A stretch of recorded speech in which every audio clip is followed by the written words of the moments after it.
Hello students. तो आज के इस वीडियो में हम बात करेंगे रिफ्रैक्शन ऑफ लाइट के बारे में। रिफ्रैक्शन ऑफ लाइट एक बड़ा सिंपल और इम्पॉर्टेंट फिनोमिना है जो कि डेली लाइफ में हमें देखने के लिए मिलता है। आप सभी ने देखा होगा कि अगर आप बर्तन में पानी भरकर उसके अंदर कोई चम्मच डाल दें, कोई करछी डाल दें, तो ऐसा लगता है कि वो करछी टेढ़ी हो गई है, जबकि वास्तव में आप उसे निकाल करके देखते हैं तो वो टेढ़ी नहीं होती है। तो ऐसा हमें क्यों लगता है? या अगर किसी बाल्टी में आप पानी भर देते हैं तो ऐसा लगता है जैसे बाल्टी का तला ऊपर की ओर उठ गया हो, जबकि वास्तव में ऐसा नहीं होता है। तो ये जो सभी प्रभाव हैं, इनको यदि वैज्ञानिक दृष्टिकोण से हमें समझना हो तो हमें रिफ्रैक्शन ऑफ लाइट को सैद्धांतिक रूप से, वैज्ञानिक रूप से समझने की कोशिश करनी पड़ेगी। तो आइए अब हम इसके बारे में, तो सबसे पहले हमें बात करनी होगी रिफ्रैक्शन की डेफिनेशन क्या होती है, परिभाषित कैसे किया जाएगा रिफ्रैक्शन को। When light goes from one medium into another medium, it deviates from its path. This phenomenon is called refraction of light. Light जब एक मीडियम से, एक माध्यम से किसी दूसरे मीडियम में जाती है तो वो अपने रास्ते से हट जाती है, किसी और रास्ते पर चलना शुरू कर देती है। इसी प्रोसेस को हम रिफ्रैक्शन ऑफ लाइट कहते हैं।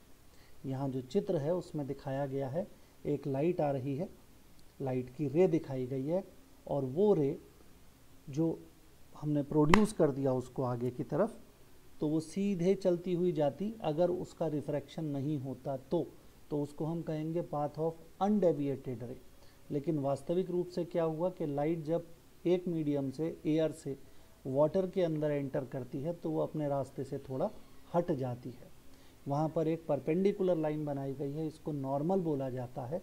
तो आप देख सकते हैं कि लाइट ने जब वो हवा से पानी की तरफ गई तो वो नॉर्मल की तरफ झुक गई, नॉर्मल की तरफ मुड़ गई, और यहाँ पर ये जो लाइट ने अपना रास्ता बदला है, इसी को ही हम रिफ्रैक्शन ऑफ लाइट कहते हैं। तो ये रिफ्रैक्शन की बेसिक डेफिनेशन है। तो जब हम रिफ्रैक्शन को डिफाइन करते हैं तो हमें कुछ टर्मिनोलॉजीज़ का, कुछ बेसिक टेक्निकल टर्म्स को समझना पड़ेगा। इसमें सबसे पहली चीज़ है इंसिडेंट रे। इंसिडेंट रे का मतलब होता है लाइट की वो रे या वो किरण जो कि हमने डाली है। जैसे कि पीछे वाले चित्र में आपको दिखाया गया था, तो वहाँ पर एक रे एयर से चल करके पानी की सरफेस पर आती है, उस रे को इंसिडेंट रे कहा जाएगा। यहाँ पर इंटरफेस का अर्थ होता है वो सरफेस जिसके बाद एक मीडियम और दूसरे मीडियम के बाउंड्री जो होगी उसको इंटरफेस कहा जाएगा। जैसे हवा है और पानी है, तो जहाँ पर हवा और पानी एक दूसरे को टच कर रहे हैं वो इंटरफेस कहलाएगी। तो इंसिडेंट रे का मतलब है कि एक मीडियम से जो लाइट आ रही है वो बाउंड्री पर जाकर के हिट कर रही है, वो इंसिडेंट रे कहलाती है। रिफ्रैक्टेड रे का अर्थ क्या होता है? इंटरफेस से दूर जाती हुई जो रे होगी वो रिफ्रैक्टेड रे कहलाएगी। जैसे कि अभी हमने बात की, तो अगर हम एक टॉर्च जला देते हैं तो टॉर्च की लाइट पहले हवा में चलेगी, उसके बाद वो पानी में जाएगी। तो हवा में जो लाइट आ रही है टॉर्च की वो इंसिडेंट रे है, और पानी के अंदर जो चल रही है वो रिफ्रैक्टेड रे है। इसी तरह से फिर मीडियम वन, जिस मीडियम में इंसिडेंट रे होगी, इंसिडेंट रे यानी कि जो लाइट की रे हम डाल रहे हैं, जो इंसिडेंट रे है उसको कहा जाता है, जिस मीडियम में वो ट्रेवल करती है वो कहलाता है मीडियम वन। और जिस मीडियम में वो उसके बाद पहुंचती है, रिफ्रैक्शन होने के बाद, बाउंड्री को पार करने के बाद जब दूसरे मीडियम में जाएगी तो वो कहलाएगा मीडियम टू। तो एक मीडियम है जिसमें इंसिडेंट रे होगी, उसको मीडियम वन माना जाएगा, और एक मीडियम होगा जिसमें रिफ्रैक्टेड रे होगी, उसको मीडियम टू माना जाएगा। तो हमें जब भी कोई चित्र दिया जाएगा तो हमें सबसे पहले ये अपने दिमाग में अच्छे से बैठा लेना चाहिए कि इंसिडेंट रे कौन सी है, रिफ्रैक्टेड रे कौन सी है, मीडियम वन कौन सा है, और मीडियम टू। इसके बाद rarer medium. Light travels fastest in vacuum. निर्वात में, जहाँ पर कोई हवा नहीं है, कोई गैस नहीं है, कोई लिक्विड नहीं है, किसी प्रकार का लाइट के रास्ते में कोई रुकावट नहीं है, ऐसी जगह को हम कहते हैं वैक्यूम। जैसे कि आउटर स्पेस में अगर हम चले जाएं जहाँ पर के 2 प्लैनेट्स या बहुत दूर जहाँ पर कोई तारा, कोई हवा, कोई किसी प्रकार की गैस वगैरह नहीं होगी, वहाँ पर आप वैक्यूम मान सकते हैं। तो हम ये कह रहे हैं कि वैक्यूम में जो लाइट चलती है वो सबसे तेज़ चलती है, और उसके बाद अगर लाइट किसी मीडियम में आती है तो वो स्लो हो जाती है। अगर हम रियल लाइफ सिचुएशंस की बात करें तो हवा में भी जो प्रकाश का वेग है, लाइट की स्पीड है, वो थोड़ी सी कम हो जाती है, लेकिन उसमें बहुत ज़्यादा प्रभाव नहीं पड़ता है। इसलिए हम हवा के अंदर भी लाइट की स्पीड वही मान लेते हैं सामान्य कैलकुलेशन के लिए जितनी कि वो वैक्यूम में होती है। तो आपके ऑप्टिक्स के डिस्कशन में वैक्यूम या एयर को आप एक ही बात मान करके चल सकते हैं, क्योंकि दोनों ही जगह पर आप लाइट की स्पीड को सेम कंसीडर कर सकते हैं। तो रेयरर मीडियम वो होता है जिसमें कि लाइट तेज़ चलती है। अब उदाहरण के लिए अगर लाइट को हम हवा में चलने की इजाज़त दें और लाइट को हम पानी में चलने की इजाज़त देने का अर्थ क्या हुआ? आपने एक टॉर्च जलाया और वो टॉर्च की लाइट हवा में चलते हुए जा रही है दीवार तक, तो आप कहेंगे कि इस समय जो लाइट की स्पीड है ये ज़्यादा है। अगर आप इसी लाइट को एक कंटेनर के अंदर बल्ब लगा दें एक, और फिर उस बल्ब को ऑन कर दें, तो वहाँ से जो प्रकाश आएगा, वहाँ से जो लाइट आएगी, वो पहले पानी में ट्रेवल करेगी, उसके बाद वो एयर में चल करके आपकी आंखों तक आएगी। तो जितनी देर तक लाइट पानी में ट्रेवल कर रही थी उसकी स्पीड कुछ कम होगी।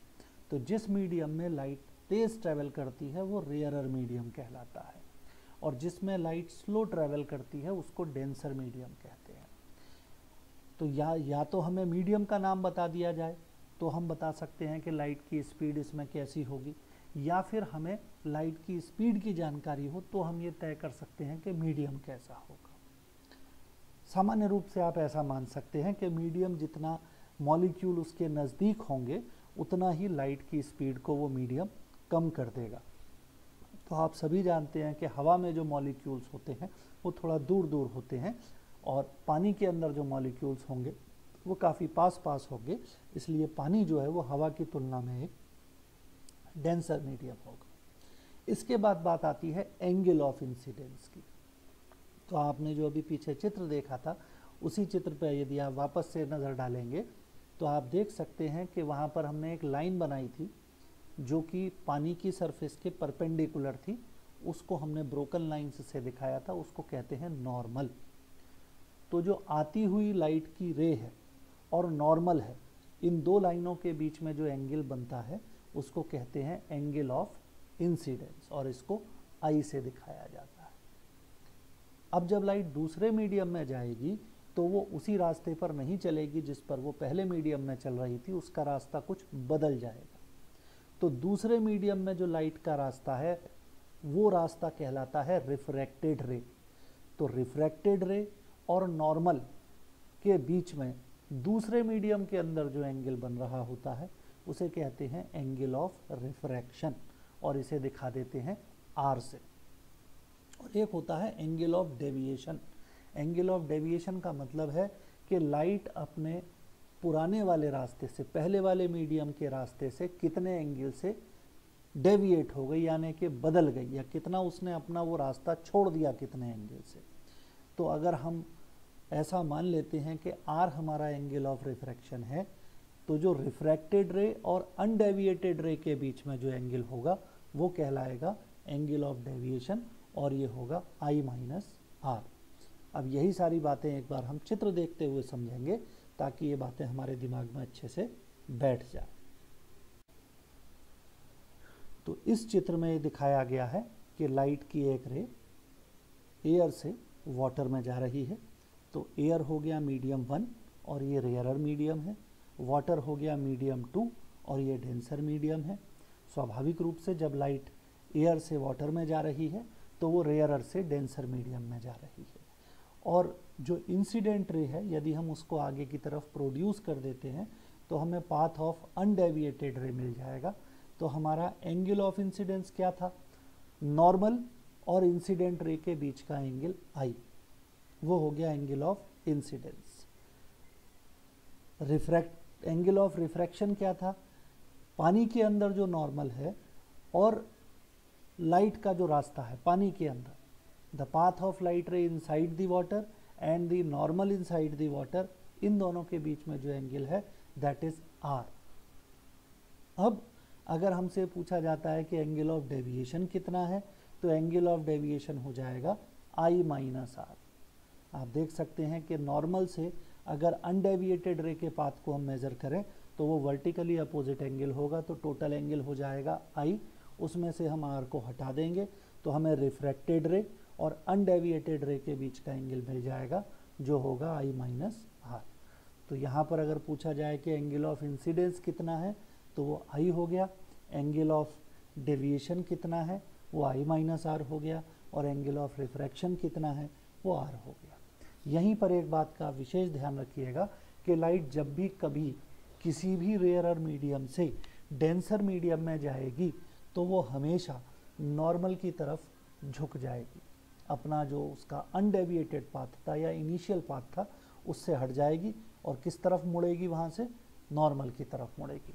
ऐसा हमेशा तब होगा जब भी लाइट रेयरर से डेंसर मीडियम में जाएगी। तब क्या होगा जबकि लाइट डेंसर से रेयरर में जाए, तो इस बात को समझने के लिए हमें दूसरे डायग्राम पे ध्यान देना पड़ेगा। तो वो डायग्राम देखते हैं और फिर उसके बारे में बात करेंगे। तो बच्चों, इस चित्र में आपको ये दिखाया गया है कि लाइट की एक रे पानी से चलती हुई आ रही है और फिर हवा में जा रही है। आप देख सकते हैं इंसिडेंट रे वाटर के अंदर है जो कि एक डेंसर मीडियम है, और फिर वो हवा में जा रहा है जो कि एक रेयरर मीडियम है।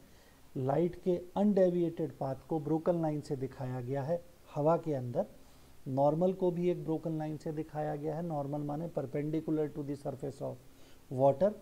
तो यहाँ पर आप देख सकते हैं कि लाइट जब पानी से हवा में जा रही है तो वो अपने मूल रास्ते से हट जा रही है, अपने इनिशियल रास्ते से उसने रास्ते को बदल लिया है और वो नॉर्मल से दूर चली गई है। तो जब वो रेयरर से डेंसर में जाती है तो नॉर्मल की तरफ आती है, और जब डेंसर से रेयरर में जाती है तो नॉर्मल से दूर जाती है। तो ये बात आप हमेशा ध्यान में रख सकते हैं। अगर ये एंगल हम मेज़र कर सकते हैं तो हम हमेशा ये डिसाइड कर पाएंगे कि लाइट रेयरर से डेंसर में जा रही है या डेंसर से रेयरर में जा रही है। इस केस में पानी को मीडियम 1 मानना पड़ेगा क्योंकि इंसिडेंट रे पानी के अंदर है, और हवा को मीडियम 2 मानना पड़ेगा क्योंकि हवा जो है उसके अंदर रिफ्रैक्टेड रे है। एंगल ऑफ डेविएशन यहाँ पर जो होगा वो आर माइनस आई हो जाएगा क्योंकि आर की वैल्यू आई से बड़ी है। तो इतने एंगल से जो लाइट है वो यहाँ पर डेविएट कर गई है, ये आप निकाल सकते हैं।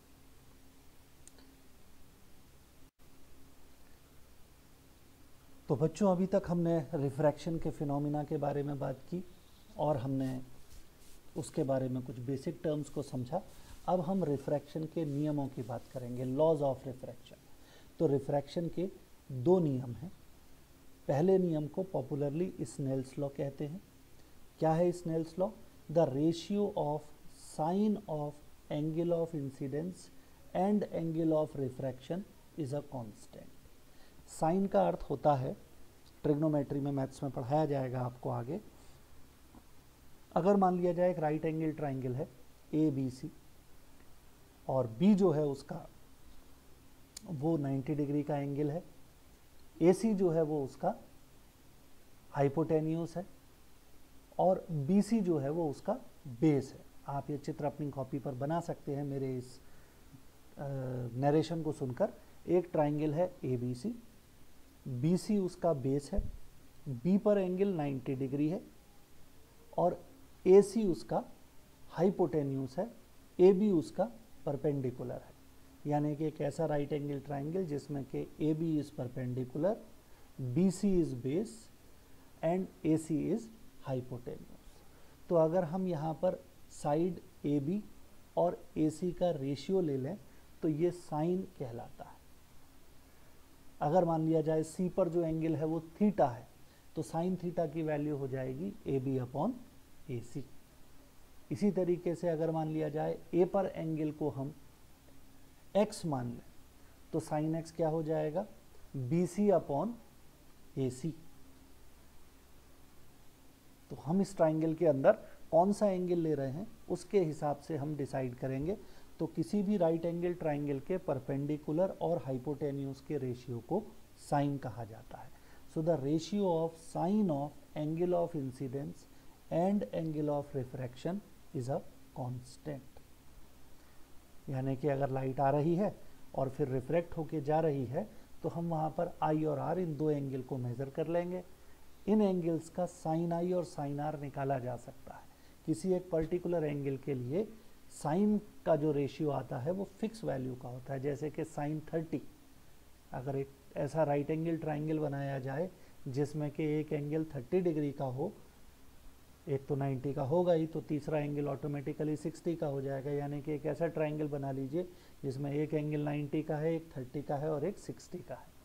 तो इस ट्राइंगल में अगर आप साइन 30 की वैल्यू निकालेंगे तो वो हमेशा 1/2 आएगी, चाहे आप कितना ही बड़ा ट्राइंगल बना लीजिए, कितना ही छोटा ट्राइंगल बना लीजिए.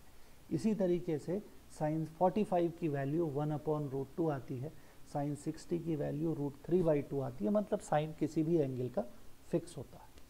तो अगर हम साइन आई और साइन आर का रेशियो निकालेंगे तो वो हमेशा एक कांस्टेंट ही आएगा, और इस कांस्टेंट को हम कहते हैं रिफ्रैक्टिव इंडेक्स. और इसे लिखने का तरीका होता है 1 and 2. जो ऊपर लिखा है वो पावर नहीं है, लिखने का एक तरीका है. अलग अलग किताबों में अलग अलग तरीके से लिख दिया जाता है, लेकिन हमेशा आप ध्यान रखिएगा जो चीज़ ऊपर लिखी जाएगी वो बाद वाले मीडियम से संबंधित होगी. मतलब medium 2, 1 for medium 1, 2 for medium 2. तो जब हम 1 and 2 लिखते हैं तो वो कहलाता है refractive index of second medium with respect to first medium. तो इसको 1 and 2 से लिख सकते हैं, और इसकी वैल्यू को हम n2/n1 भी लिख देते हैं, और इसकी वैल्यू को speed of light in first medium divided by speed of light in second medium भी लिखा जा सकता है. मीडियम 1 कौन सा? जिसमें कि लाइट इंसिडेंट की गई थी. मीडियम 2 कौन सा? जिसमें कि लाइट रिफ्रैक्ट होकर के गई थी. तो ये बात आपको विशेष रूप से ध्यान रखनी पड़ेगी. n2 का मतलब refractive index of second medium, n1 का मतलब refractive index of first medium. तो इस तरीके से आप स्नेल्स लॉ को समझ सकते हैं. इस पर छोटे मोटे न्यूमेरिकल प्रॉब्लम्स भी आपको एग्जाम में दिए जाते हैं, तो ये आपको अच्छे से फॉर्मूला समझना पड़ेगा. दूसरा रूल क्या है?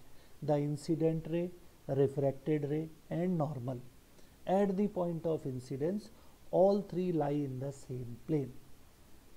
तो जैसे रिफ्लेक्शन में हमारा रूल था incident ray, reflected ray and normal, वो एक ही प्लेन में होते हैं. इसी प्रकार से यहाँ पर भी ये तीनों इंसिडेंट रे, नॉर्मल और रिफ्रैक्टेड रे तीनों एक ही प्लेन में होंगे. एक ही प्लेन में होंगे मतलब अगर हम एक कार्डबोर्ड की शीट ले लें और उसको वहाँ पर इस तरह से फिट करें कि नॉर्मल भी उसके ऊपर चिपक जाए और इंसिडेंट रे भी उस पर चिपक जाए, तो रिफ्रैक्टेड रे भी अपने आप उस पर चिपकी हुई होगी. ऐसा नहीं हो सकता कि नॉर्मल तो चिपक जाए, इंसिडेंट रे चिपक जाए, लेकिन रिफ्रैक्टेड रे उस कागज़ से बाहर चले जाए, उस कार्डबोर्ड से बाहर चली जाए. ऐसा नहीं हो सकता है. तो ये दोनों लॉज हैं, ये आपको अच्छे से याद करने पड़ेंगे. एग्ज़ाम में लिखने को भी आते हैं और इस पर सवाल भी आते हैं. तो रिफ्रैक्शन का ये जो फिनोमिना है और उसके पीछे जो थोड़ा बहुत मैथमेटिकल फॉर्मूलेशन है वो हमने डिस्कस किया. लेकिन ये ज़रूरी क्यों है रिफ्रैक्शन को जानना, इसके बारे में थोड़ा सा आपको हम और बताएंगे. Refraction in different optical devices. Refraction का ये जो फिनोमिना है ये हमें बहुत सारे ऐसे जगहों पर देखने को मिलेगा जिनको कि हम ऑप्टिकल डिवाइस कहते हैं और वो हमारी डेली लाइफ में यूज़ हो रहे होते हैं. जैसे कि ग्लास स्लैब. ग्लास स्लैब माने सपोज कर लीजिए क्यूबॉइड है ग्लास का, that is a glass slab. तो आमतौर पे हमारी फिजिक्स लैब में भी ग्लास स्लैब होता है और उस ग्लास स्लैब की मोटाई बहुत कम होती है लंबाई और चौड़ाई की तुलना में. तो उससे रिफ्रैक्शन कैसे होता है ये हमें समझना पड़ेगा. इन्हीं नियमों से समझा जाएगा. नियम यही 2 नियम है. Refraction through a prism. Prism आपने मैथमेटिक्स में पढ़े होंगे. हम ट्रायंगुलर प्रिज्म की बात करेंगे. उन प्रिज्म के अंदर किस तरह से रिफ्रैक्शन होता है वो भी हम समझेंगे. और सबसे महत्वपूर्ण चीज़ जो आप लोगों की डेली लाइफ में यूज़ होती है वो है लेंस.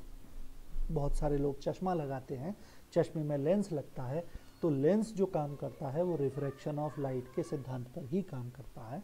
तो लेंस में किस प्रकार से रिफ्रैक्शन होता है वो भी हम समझेंगे. लेकिन इन सब बातों के बारे में डिस्कशन हम अपने आगे के वीडियोस में करेंगे। पहले आपको यहाँ तक जो रिफ्रैक्शन में बताया गया है उसे अच्छे से समझना है और याद करना है। Thank you.